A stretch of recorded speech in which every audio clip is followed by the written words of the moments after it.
मध्य प्रदेश की राजनीति में उस वक्त हलचल तेज हो गई जब कांग्रेस विधायक मुकेश मल्होत्रा की विधायकी शून्य होने के मामले पर नेता प्रतिपक्ष उमंग सिंघार का बड़ा बयान सामने आया।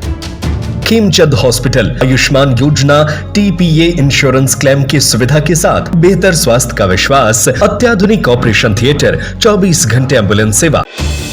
उन्होंने इस पूरे मामले को लोकतंत्र और जनादेश से जोड़ते हुए कहा कि लोकतंत्र में मतदाता का मत सर्वोपरि होता है और जनता के फैसले का सम्मान होना चाहिए। उमंग सिंघार ने कहा कि मुकेश मल्होत्रा को जनता ने अपना प्रतिनिधि चुनकर विधानसभा भेजा था। ऐसे में उनके विधायकी शून्य होना दुर्भाग्यपूर्ण है। हालांकि उन्होंने यह भी कहा कि वे हाईकोर्ट के निर्णय का सम्मान करते हैं, लेकिन इस मामले को लेकर कई सवाल भी उठ रहे हैं। सिंघार ने उदाहरण देते हुए कहा कि देश के प्रधानमंत्री मोदी ने भी अपने नामांकन पत्र में वैवाहिक जीवन की जानकारी नहीं दी थी। इसी तरह महाराष्ट्र के मुख्यमंत्री देवेंद्र फडणवीस के मामले में भी नामांकन से जुड़ी जानकारियों को लेकर सवाल उठे थे, लेकिन उन मामलों में अदालत के फैसले अलग रहे। उन्होंने कहा कि ऐसे मामलों में क्या परिस्थितियां थीं यह सबको पता है और उन्हें लगता है कि इस मामले में कोर्ट पर दबाव भी बनाया गया होगा। नेता प्रतिपक्ष ने यह भी आरोप लगाया कि भाजपा सरकार को राज्यसभा चुनाव में सीट हारने की चिंता सता रही है, इसी वजह से इस तरह के फैसले सामने आ रहे हैं। वहीं बढ़ती महंगाई और गैस सिलेंडर के दामों को लेकर भी उमंग सिंघार ने सरकार पर निशाना साधा। उन्होंने कहा कि सरकार तेल कंपनियों को फायदा पहुंचाने का काम कर रही है, जबकि आम जनता महंगाई से परेशान है। उन्होंने आरोप लगाया कि अंतर्राष्ट्रीय स्तर पर जब पेट्रोल और डीजल सस्ते होते हैं तब भी देश में इनके दाम कम नहीं किए जाते हैं। सिंघार ने कहा कि वर्तमान में युद्ध जैसे स्थिति के बीच घरेलू गैस सिलेंडर पर 60 रुपए की बढ़ोतरी कर दी गई है। सरकार चाहे तो टैक्स कम कर आम जनता को राहत दे सकती है, लेकिन ऐसा नहीं किया जा रहा है। इसके अलावा आदिवासी कोड के मुद्दे पर भी उन्होंने कहा कि आदिवासी इस देश के मूल निवासी हैं। जब अलग अलग समुदायों के लिए अलग अलग कानून और व्यवस्था हो सकती है तो आदिवासियों के लिए अलग कोड बनाने में किसी को आपत्ति नहीं होनी चाहिए। देखिए, जब सभी को कोड अगर मिला है संविधान के हिसाब से, तो यहाँ के मूलवासियों को आजादी के पहले भी कोड था।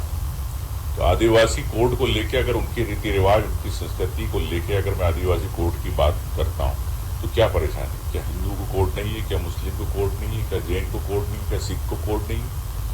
और क्यों किसी को आपत्ति हो रही है? मैं समझता हूँ कि आदिवासी मूलवासी है और उनकी एक अपनी परंपरा है, उनकी अपनी संस्कृति, हर समाज की परंपराएं संस्कृति होती है। तो सबको अपने अपने अधिकारों को लेके अगर मैं आदिवासी कोड की बात करता हूँ तो इसमें क्या बुरा? मैं समझता हूँ कि पूरे प्रदेश के अंदर जिस प्रकार से अभी 10 से 15 लाख फॉर्म पूरे भराए गए आदिवासी कोड को लेके, इस संख्या हम आगे इसको ले जाएंगे 50 लाख तक।